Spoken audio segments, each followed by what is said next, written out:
नमस्कार दोस्तों आजकल लोग शॉर्टकट अपनाते हैं हर काम में, जो कि उचित नहीं है।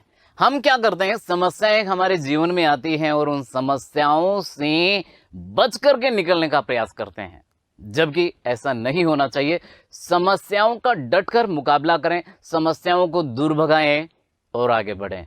जी हाँ, ऐसा ही संदेश देता है हमारा ये हास्य व्यंग जो आज हम पढ़ने जा रहे हैं, जिसका आज हम अध्ययन करने जा रहे हैं। जी हाँ, मैं बात कर रहा हूं हिंदी क्षितिज से लिया गया हास्य व्यंग्य प्रेमचंद के फटे जूते, हरिशंकर जी परसाई के द्वारा रचित लिखित। चलिए शुरुआत करते हैं हम हरिशंकर जी परसाई जी के परिचय से। तो बात करते हैं हरिशंकर जी परसाई जी के बारे में। हरिशंकर जी परसाई का जन्म 1922 में मध्य प्रदेश के होशंगाबाद जिले के जमानी गांव में हुआ और नागपुर विश्वविद्यालय से एमए करने के बाद कुछ दिनों तक अध्यापन किया, अर्थात इन्होंने स्टूडेंट्स को, विद्यार्थियों को पढ़ाने का कार्य किया। सन 1947 में स्वतंत्र लेखन करने लगे, अर्थात कुछ लिखने का काम शुरू किया इन्होंने। और जब शुरू किया तो आगे देखिए, लिखते ही चले गए। सन 1947 से स्वतंत्र लेखन करने लगे। जबलपुर से वसुधा नामक पत्रिका निकली, जिसकी हिंदी संसार में काफी सराहना हुई। सन 1995 में उनका निधन हो गया, लेकिन निधन से पहले उन्होंने बहुत कुछ लिख डाला। बात करते हैं इनके लेखन के बारे में। तो हिंदी के व्यंग्य लेखकों में उनका नाम अग्रणी है, अर्थात आगे गिना जाता है इनका नाम। परसाई जी की कृतियों में हंसते हैं रोते हैं जैसे उनके दिन फिरे, ये कहानी संग्रह है इनके। रानी नागफनी की कहानी, तट की खोज, ये उपन्यास हैं।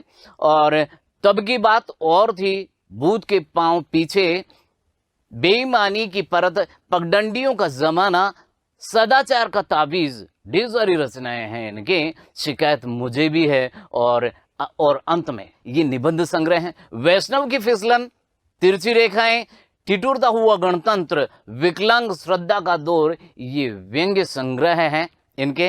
ये उल्लेखनीय हैं भारतीय जीवन के पाखंड, भ्रष्टाचार, अंतर्विरोध, बेईमानी आदि पर लिखे उनके व्यंग्य लेखों ने शोषण के विरुद्ध साहित्य की भूमिका का निर्वाह किया। यानी एक साहित्य की क्या भूमिका होनी चाहिए, क्या रोल होना चाहिए इन समस्याओं पर। किन समस्याओं की बात कर रहे हैं यहाँ बात कर रहे हैं भारतीय जीवन के पाखंड, भ्रष्टाचार, अंतर्विरोध, बेईमानी आदि पर इन्होंने बहुत कुछ लिखा है।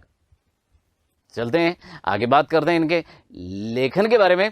तो उनका व्यंग्य लेखन परिवर्तन की चेतना पैदा करता है, यानी कुछ चेंजेस, कुछ बदलाव समाज में आना चाहिए। तो इनका जो लेखन है वो यही कहता है कि उनका व्यंग्य लेखन परिवर्तन की चेतना पैदा करता है। कोरे हास्य से अलग यह व्यंग्य आदर्श के पक्ष में अपनी उपस्थिति दर्ज कराता है। तो यहाँ केवल व्यंग्य ही नहीं है, व्यंग्य के साथ में कुछ सीख भी मिल रही है। कहते हैं आगे कि सामाजिक, राजनैतिक और धार्मिक पाखंड पर लिखे उनके व्यंग्यों ने व्यंग्य साहित्य के मानकों का निर्माण किया है। जी हाँ, अलग अलग तथ्यों की यदि हम बात करें तो यहाँ करें सामाजिक, राजनैतिक और धार्मिक जो पाखंड होते हैं, अर्थात लोग दूसरे लोगों के किस प्रकार इन आधारों पर ठगते हैं, उनका सजीव चित्रण इन्होंने किया है। परसाई जी बोलचाल की सामान्य भाषा का प्रयोग करते हैं, किंतु संरचना के अनूठेपन के कारण, संरचना की बात करेंगे, संरचना अर्थात शब्दों का चयन, भाषा का जो प्रयोग है वो बहुत देखते ही बनता है। इसीलिए कहा है कि परसाई जी बोलचाल की सामान्य भाषा का प्रयोग करते हैं, किंतु संरचना के अनूठेपन अर्थात खास शब्दों का ये प्रयोग करते हैं। तो संरचना के अनूठेपन के कारण उनकी भाषा की मारक क्षमता बहुत बढ़ जाती है, अर्थात सीधा असर करता है पाठक के हृदय पर।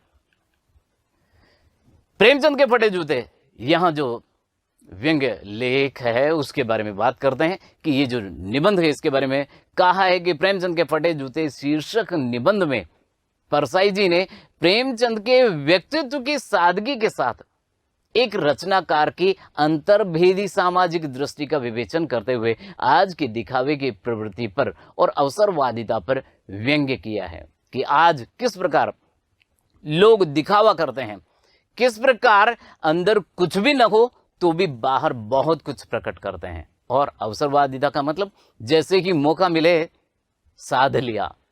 इसी पर इस व्यंग्य निबंध में वर्णन किया है। तो शुरुआत करते हैं व्यंग्य निबंध प्रेमचंद के फटे जूते। To watch the complete video, download the UpBind educational app from Play Store and App Store.